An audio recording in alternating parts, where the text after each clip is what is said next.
Good afternoon, everyone, and welcome to our Public Sector Quarterly Performance Review webcast, highlighting the results from our recent Public Sector IT Services benchmark. My name is Allison Crawford, and I will be your host for today's session.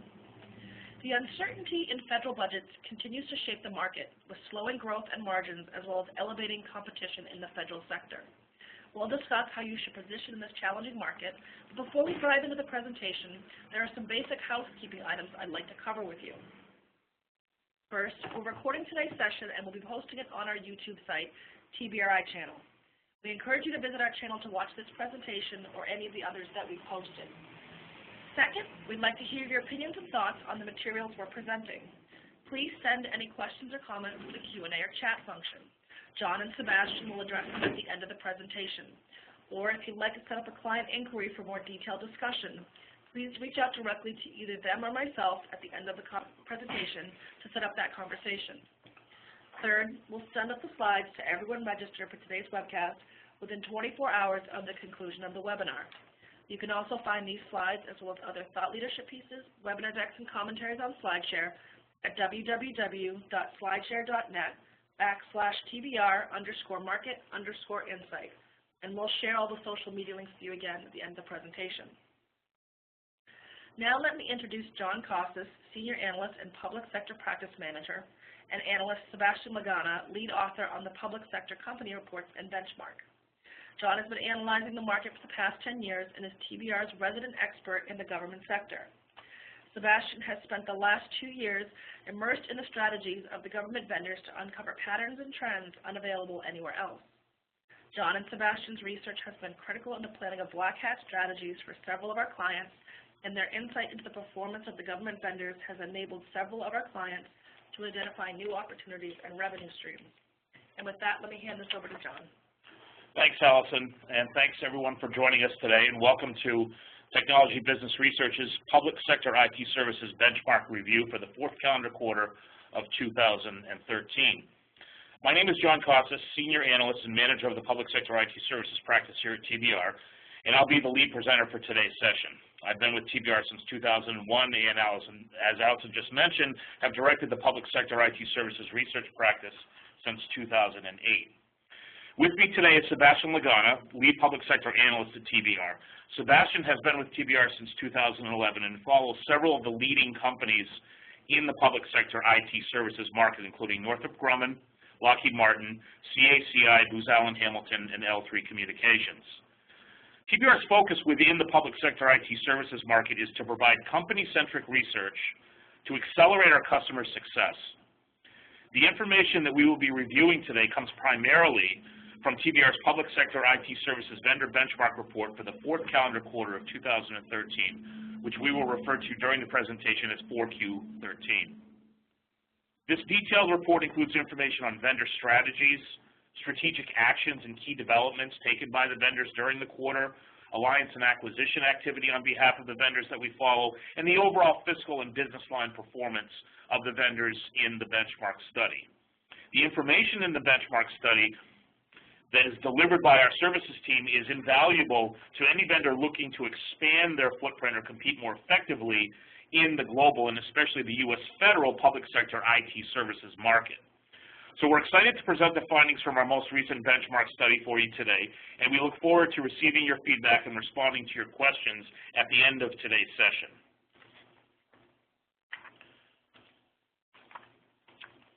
So today, Sebastian and I will discuss 3 primary topic areas from our most recent Public Sector IT Services Benchmark Report. First, we'll cover some of the key financial results from the 4Q13 report, focusing in primarily on revenue performance and backlog trends.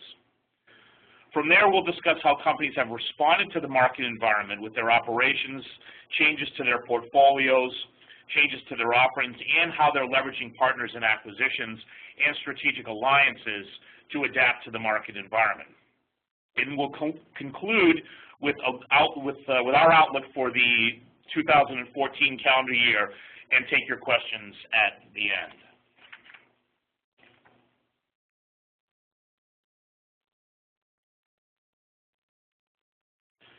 So let's begin with a review of a handful of key financial metrics in our benchmark and how the conditions in the current public sector IT services environment impacted vendor fiscal performance. In particular, I'm going to hone in on the continued slide in vendor top-line growth and how backlog levels have trended as the federal government's fiscal 2013 came to a close at the end of last September, and the new federal fiscal year that began October 1st of 2013 kicked off.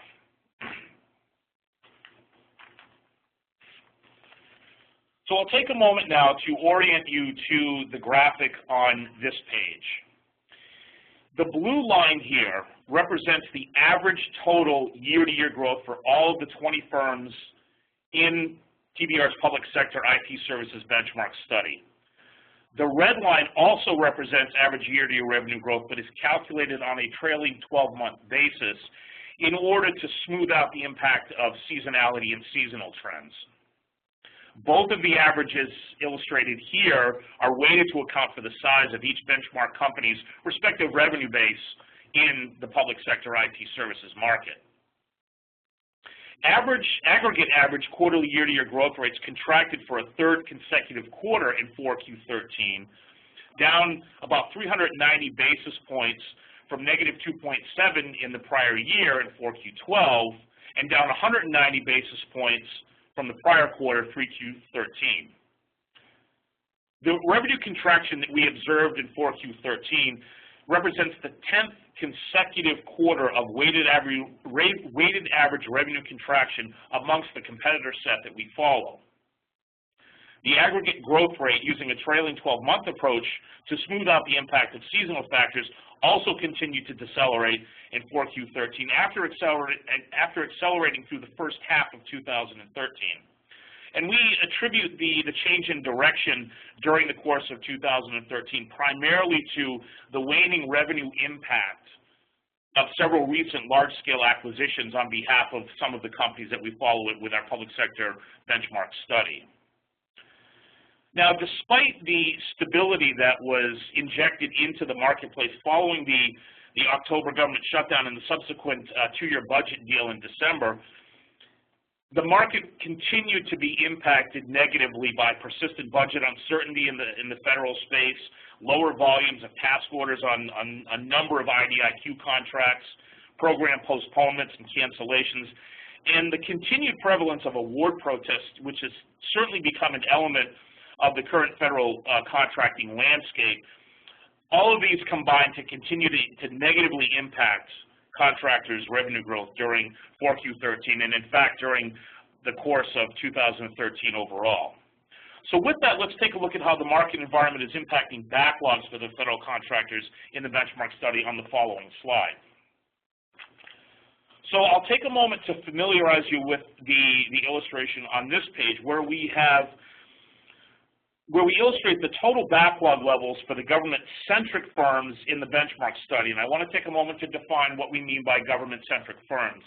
Of the 20 companies in our public sector IT services benchmark study, 13 are contractors whose primary customer is the U.S. federal government. These 13 companies are also companies that provide backlog information either at a corporate level or at a business line level, which we have tabulated here in this illustration. What we're showing on this graphic is the total backlog levels for the 13 government-centric or federal-centric firms in our benchmark study in 4Q13 and the sequential change in their respective backlogs from the previous quarter, from 3Q13.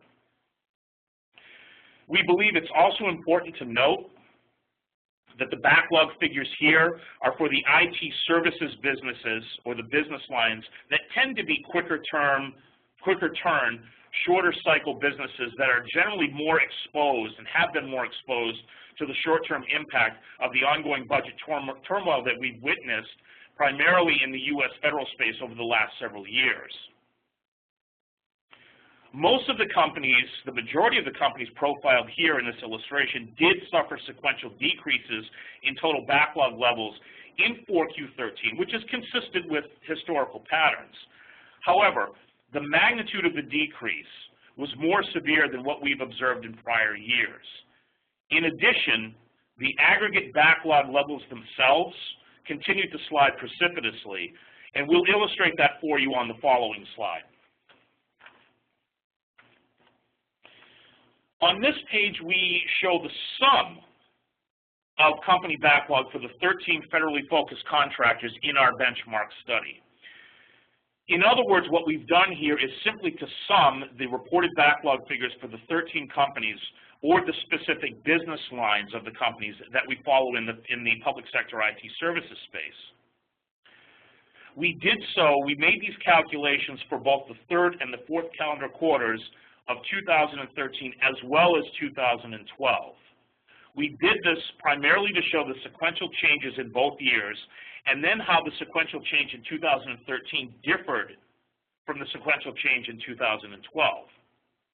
We also wanted to call out the change in the aggregate backlog levels between the quarters coinciding with the end of federal fiscal years 2012 as well as the most recent fiscal year in 2013. And then finally show the change as the contractor set moved from the end of federal fiscal 2013 into federal fiscal 2014. So after conducting this analysis, two key takeaways emerged. First, we did observe the typical usual seasonal decrease in backlog levels across the 13 firms from the third calendar quarter to the fourth calendar quarter. However, in 2013, as I alluded to a moment ago, the magnitude of this decrease was more than double the sequential change that we observed across the same quarters in 2012. From 3Q13 to 4Q13, aggregate backlog for the 13 federally focused firms in our benchmark study fell about 3% versus a 1% decline that we observed a year ago. In addition, the aggregate backlog for the 13 firms portrayed here in 4Q13 contracted by nearly $12 billion from the prior year, or about 10%. This follows a 9%, or about a $10 billion year-to-year contraction that we observed in the period from 3Q12 to 3Q13. We see this primarily as yet another telling indication that 2014 is going to be another difficult year for many of the firms in our public sector IT services benchmark study.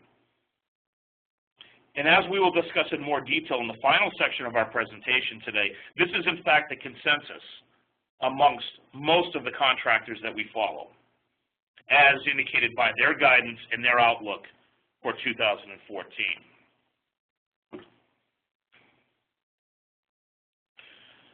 So I'll take a moment now to orient you to the graphic on this page.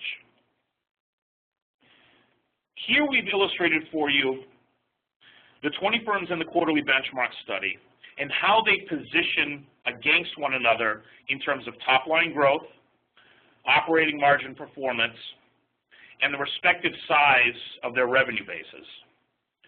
This graphic also calls out which firms are growing the fastest and which are doing so most profitably.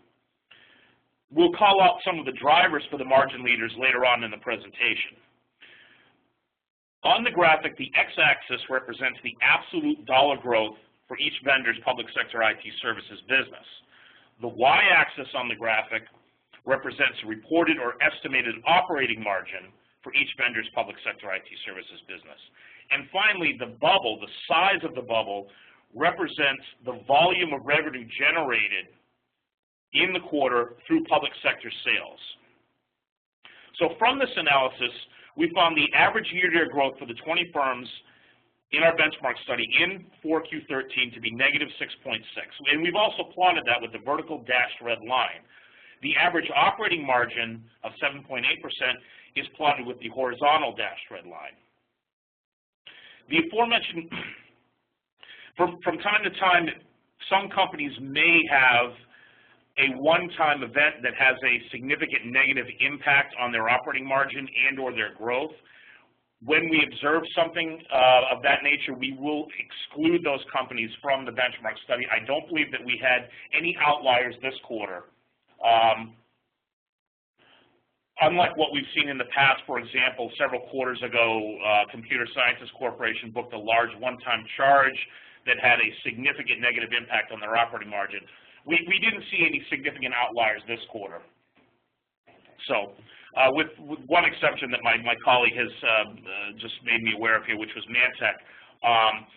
In order to keep the graphic more visually appealing and more readable, we have excluded Mantech from this as one of the outliers in terms of operating margin performance. So the growth leaders in 4Q13 were General Dynamics IS&T, Unisys, and Xerox. For General Dynamics IS&T, their growth performance, we attribute their performance during the quarter in part to the growth of their mobile communications systems business, along with their efforts to continue to expand in international markets with their C4ISR business. There was activity within GD UK during the quarter, as well as General Dynamics Canada. Although we see this performance as being short-lived, as we expect their revenue growth to grind to a halt, and this is certainly reflected in General Dynamics' outlook for 2014, which we will refer to later in the presentation. We expect their overall revenue growth to slow significantly, primarily due to General Dynamics IS&T's large exposure to the U.S. Army and the toll that will take on their top line in 2014. Unisys turned the corner back to modest growth in 4Q13 due primarily to the ramp-up of a handful of recent contract wins with international government clients in Brazil and Australia, but also the continued increase in momentum of its end-user outsourcing data center and Google Apps Services business for federal civilian clients. And then Xerox, who has been a growth leader in our public sector benchmark study for several quarters, continues to lead with their specialized solutions such as document outsourcing. Their overall document outsourcing business is a source for growth of them, an opportunity in the federal space. And Xerox also benefits from their relatively limited exposure to the Department of Defense and intelligence markets, unlike several of their counterparts illustrated here. A couple of quick comments about the operating margin leaders: Boeing's GS&S Group, IBM Global Services, and Harris. In general, these three companies benefit from multi-point solutions such as software services or platforms and maintenance, the automation of client services, as well as the ongoing retirement, and this is specifically in the case of Harris, the ongoing retirement of contract risk during the quarter and during 2013 in general. So at this point, I'm going to turn the floor over to Sebastian, who will discuss the second topic area for today regarding the actions that federal contractors took during 4Q13 to adapt to the market environment. Sebastian? Thanks, John. Quickly orient you to the slide in front of you. What we've done here is take operating margin for the federally focused vendors, which John defined for you early in the presentation, within our benchmark study, and have normalized for one-time events, such as General Dynamics IS&T's $2 billion write-down in the fourth quarter of 2012,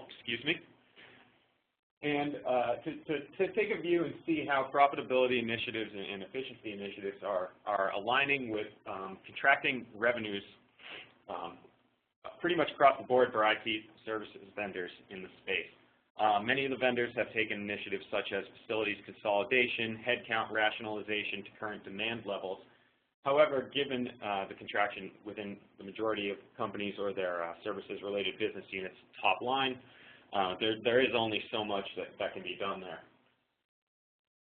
If we look at this almost across the board in 2013, we can see that on average, companies' profitability is down from 2012 levels, with the one exception being in the first quarter. That's down from 2011. I'm sorry, I misspoke there. However, the largest inhibitor of increasing profitability that we've found so far is, in fact, the top-line pressure, given that companies have undertaken significant efforts, as stated earlier, regarding operations restructuring, footprint consolidation, and headcount rationalization in order to attempt to maintain profitability in a marketplace hostile to revenue growth. While we believe that in 2014 many companies, particularly in the first half, will continue to see revenue contractions, we have noticed some stabilization of profitability within many of the firms. Perfect example of that would be Lockheed Martin IS&GS, which has maintained between a 9.0 and 9.2 operating margin within the business unit over the last 12 quarters due to their proactive headcount rationalization with middle management and aggressive moves to increase automated solution delivery and decrease physical footprint. On this slide, we've listed the leading operating margin companies within the benchmark for 4Q13. A pretty broad-ranging group with not necessarily a ton of similarities outside their strong program execution. But quickly to go through exactly what's driving their enhanced profitability and high margins, Boeing GS&S is relying on their internal cost containment initiatives, particularly the company's Partnering for Success supply chain efficiency program, in order to deliver their platform-centric maintenance, modernization, and upgrade solutions and training programs that they deliver through large-scale contracts such as the C-17 Globemaster Integrated Sustainment Program and the F-15 Support Program. Harris margins were resulting largely from strong program execution combined with some risk retirement on existing programs, as well as the positive impact of restructuring efforts undertaken during 2013, while simultaneously expanding its federal communications business, which provides a shift in sales mix towards higher value, often classified and intelligence-based work for the company. Accenture's public sector business remained profitable, as they're often in our leader group during 4Q13, largely based on efforts to improve contract profitability through enhanced solution delivery, efficiencies generated through automation where possible. And these were augmented by increased traction in higher value, less commoditized IT and professional services related engagements, particularly around shared services implementation, cloud platforms, and analytics solutions. An additional note with Accenture is their ability to lead with a design-based management consulting component on many of their engagements increases client wallet share, and in particular increases client wallet share on a more profitable portion of the business than the actual solution delivery in many cases. CSC continues to benefit from ongoing restructuring initiatives and low-margin operationally related divestitures, both at a corporate level and within the NPS segment. NPS also is realizing overall revenue contractions. However, they have indicated double-digit growth within their high-margin cyber solution business, which, to a lesser extent, is also tied to their cloud portfolio of solutions, although that is not gaining the same traction as cyber. That said, CSC has indicated that their margins will likely contract during the first half of 2014 as the company starts to reinvest a bit more into their operations.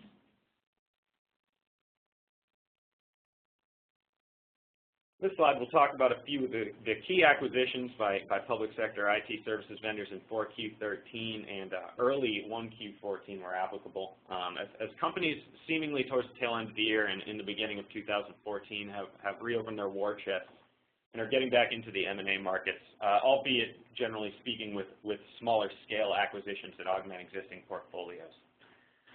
L3 Communications' purchase of Data Tactics, which was folded into the company's NSS business unit, was a pretty interesting buy for us for a couple of reasons.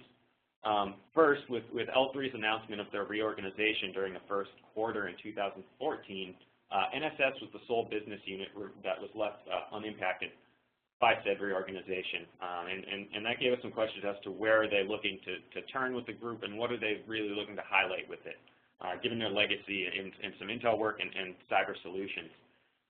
The Data Tactics acquisition aligns strongly with this, enhances their capabilities in analytics and cyber as well, and kind of provides a little bit more direction as to where NSS is headed, the company's faith in their operations there, despite some pretty significant contractions over the last 2 years in terms of revenue, and will provide the company with a growth engine once short cycle spending opens back up in those areas. Lockheed Martin, IS&GS purchase of Industrial Defender, also an interesting play, moving into adjacent market for them in energy and utilities. The company Industrial Defenders will enhance Lockheed's portfolio of critical infrastructure-related security solutions, particularly cybersecurity solutions, and aligns strongly with movements we've seen with the company, both in terms of moving into commercial markets as well as international markets in which energy and utilities are heavily regulated.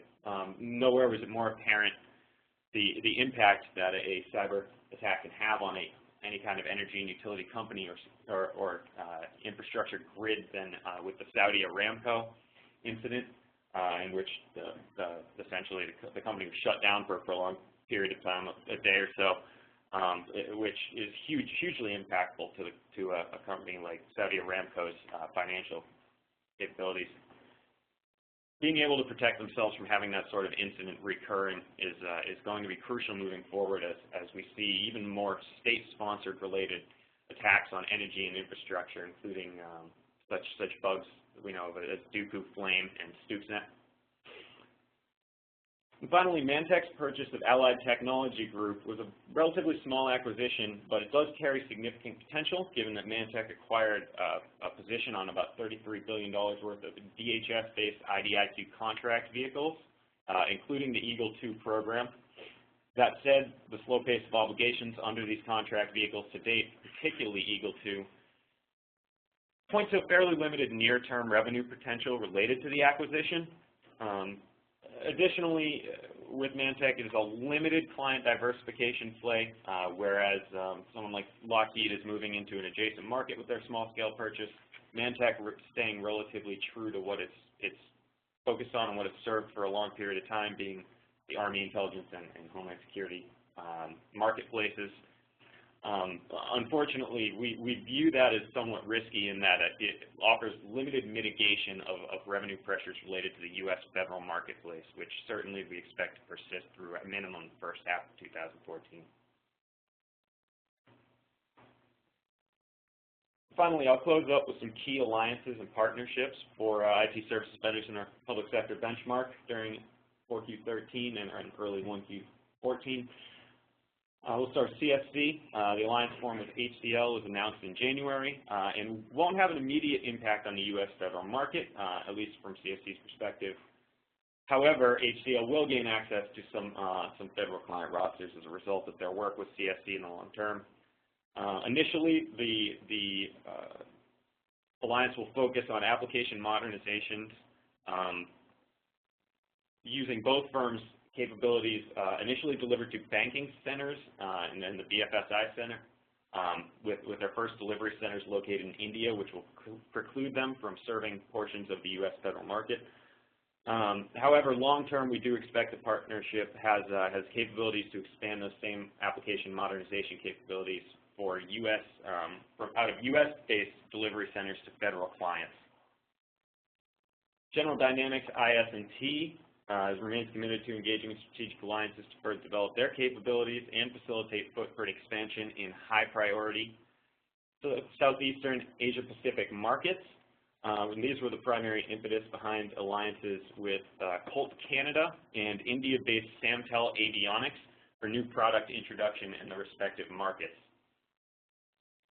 Northrop IS&TS formed an alliance with CA Technologies to expand Northrop's cloud-based services in the state and local government space, but also federal, healthcare, and civilian clients, leveraging CA's CloudMinder solution in support of Northrop's cloud infrastructure solutions. We have seen Northrop gaining some traction in the state and local space, especially in healthcare through the provision in the second half of 2013 of healthcare eligibility platform solutions for both the states of Tennessee and Wyoming. It's an area that they traditionally have eschewed but seem to be dipping a toe back in the water, leading with their healthcare capabilities. Additionally, Northrop came to a small partnership with Circ Energy, in which they are collaborating to develop and engineer a deployable gasification unit solution, which has both government and commercial industrial applications, essentially providing an effective on-site, cost-effective waste management solution through which there will be limited need for landfill and instead using this gasification unit to eliminate waste on-site. Finally, SAIC and Hitachi Data Systems will combine scalable server and storage virtualization platform with SAIC's integration capabilities to offer a desktop as a service solution for federal clients. We found this to be interesting as it relates to desktop virtualization, which is something of an emerging trend in federal IT over the past 6 to 12 months. For example, Amazon Web Services launched a new desktop as a service offering in 4Q13 as well to compete with vendors such as Citrix and other dominant players in virtualization such as VMware and Microsoft. With that, I'll hand it back to John, who will discuss briefly the outlook for 2014 based on guidance we've received from vendors, as well as some impact from the federal shutdown at the tail end of 2013. Thanks, Sebastian. So before I jump into the outlook for 2014, I did want to take a few minutes and make some comments about the impact of the 16-day government shutdown that coincided with the beginning of 4Q13 as well as the beginning of the federal government's fiscal 2014. Several contractors indicated that the 16-day government shutdown in October was essentially nothing more than a mild interruption on revenue inflows as the quarter began. Others indicated that the shutdown did have more of a negative impact on the pace of awards during the quarter than on immediate quarterly sales, which further fueled their rather pessimistic outlook for 2014. From a growth standpoint, on average, we observed no more than about a 100 to a 300 basis point percentage decline amongst the vendors that we follow in the public sector IT services space that could be attributed to the shutdown. For example, if a vendor reported that their fourth quarter sales were down 12%, we would credit between 1, 2, or 3 percentage points of that 12 to the shutdown. So essentially, the ongoing impact of continuing budget uncertainty, tighter awarded program funding, and increased competition, as well as the sequester, remain the primary headwinds to growth, with only a moderate impact from the 16-day shutdown in October. From a resource management perspective, several contractors reported having to impose rationalization measures on their employee bases, primarily impacting client-facing resources. There was an impact also on business development, and several contractors reported having a large number of proposals that ended up in limbo, as client-side resources available to adjudicate awards were essentially furloughed. However, a small group of contractors, seemingly those who had most aggressively capped and controlled their costs in 2013, seemed to be more financially prepared to absorb and deflect the impact of the shutdown at the beginning of federal fiscal 2014. They were the contractors that appeared most able to avoid significant layoffs, as well as to cover the compensation and benefits for the billable staff who suddenly found themselves in non-billable status. We were not surprised to see a notable immediate impact from the government shutdown on vendor receivables collection, as indicated by the days sales outstanding metric, which we've illustrated here on the graphic on this page. This graphic shows the days sales outstanding metric for the fourth quarter of 2013, as well as the year-ago quarter, 4Q12, to illustrate how the added caveat of the shutdown impacted receivables collection for the 13 federally centric contractors in the benchmark study. The majority of the contractors, in fact 10 of the 13 to be exact, did see a year-to-year spike in receivables collection as measured by days sales outstanding. So now I'll move to the outlook for 2014. And while TBR expects the broader global market for IT spending to expand by 2 to 3% in 2014, the federal budget request for fiscal 2014 suggests that this growth will not trickle down to the federal IT services space during 2014. Federal spending on IT services, IT in general, I should say, is projected to increase less than 2% in fiscal 2014 over fiscal 2013, predominantly amongst federal civilian agencies, with the DoD and Intel communities bearing the brunt of ongoing budget cuts to IT and IT services outlays.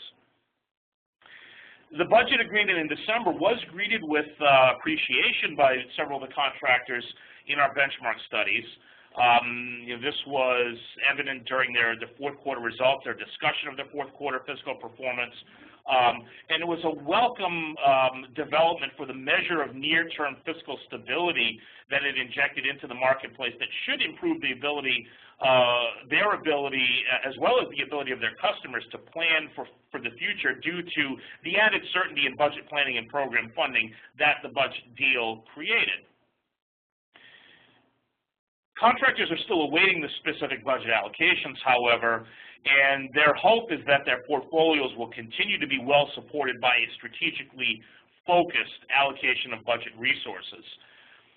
Most still noted, however, that while the budget deal was a welcome first step in improving the appropriations process, long-term uncertainty will continue to persist and impede growth, generate margin headwinds and resource management challenges, and hamper the overall strategic planning process for them. As a result, many expect 2014 to be yet another difficult year, especially and primarily in the federal IT space. A small group of contractors in our benchmark study do have a more positive view of 2014, believing that 2014 will be more of a transition year, another year for them to get back to basics with their operations, focus on profitability, and align and realign their portfolios to the priority spending areas in the federal IT space, ahead of what this small group of contractors believe will be an improving market environment in federal fiscal 2015.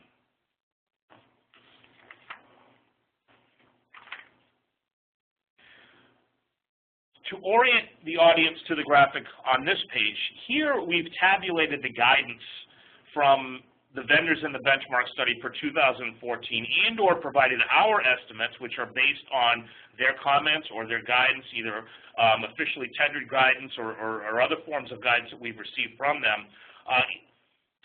to illustrate that while there is a broad range of expectations for top-line growth in 2014, there's almost a near unanimity of expectation that sales will be down in 2014 once again.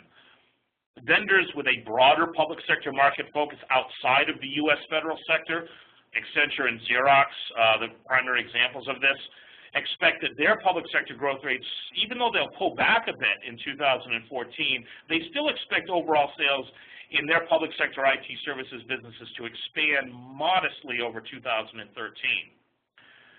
On the other hand, their federally centric counterparts are generally all projecting varying degrees of sales contraction in 2014. And for some of these contractors, 2014 will be the third, and I believe in a handful of cases, the fourth straight year where they've seen their revenue bases contract.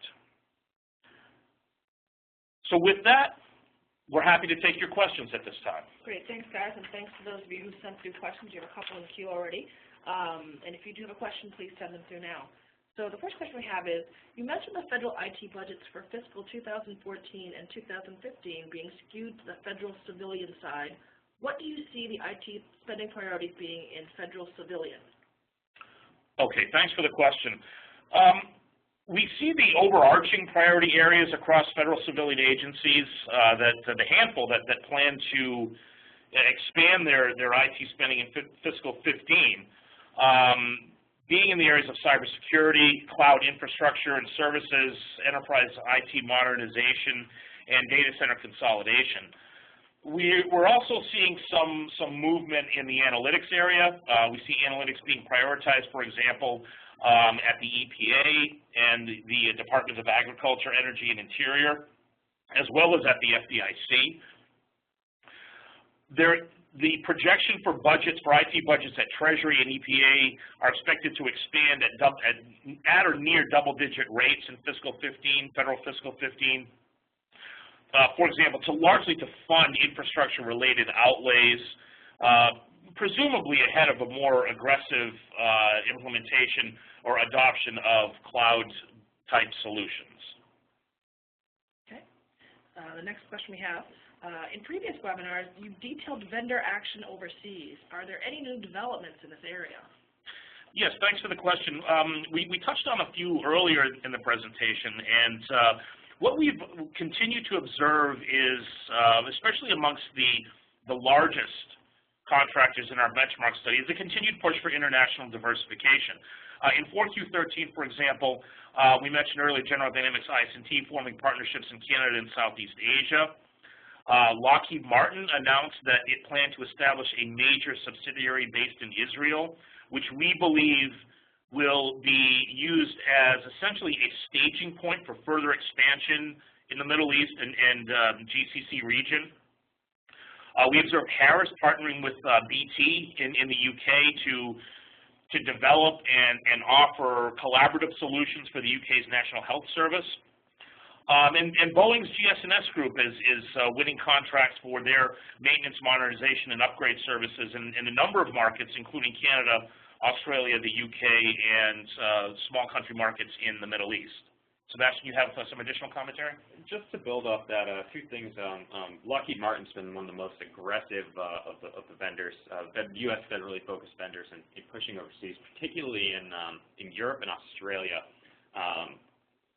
In Australia, it's more of a traditional defense-oriented, cyber-oriented engagements, similarly to the way they engage with the U.S. government. In fact, at the moment, there are whispers that they're about set to win a $500 million data-related deal with the Australian Department of Defense, in which it was competing against HP and IBM.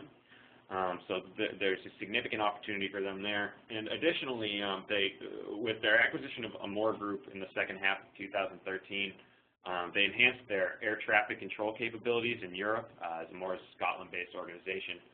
And to build off that, it's airport-related, not air traffic control, but airport-related suite of solutions from a company they just recently purchased during April.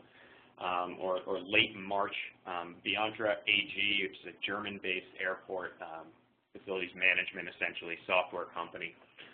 So they're really leveraging their capabilities in ATC and their traditional IT and federally focused solution set in Southeast Asia as they seek to enhance their position in international markets.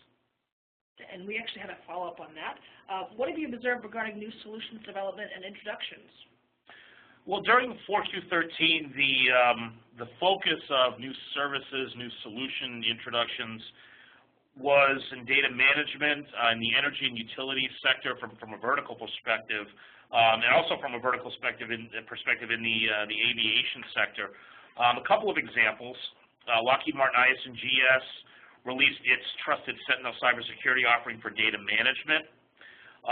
We mentioned earlier the partnership between Northrop Grumman and Circ Energy to develop a deployable gasification unit solution, and we believe that this solution will have applicability in both commercial and public sector markets, enabling Northrop to do what we're seeing several of its counterparts also doing now, which is developing or repurposing offerings for adjacent markets or commercial markets, both in the U.S. and outside of the U.S.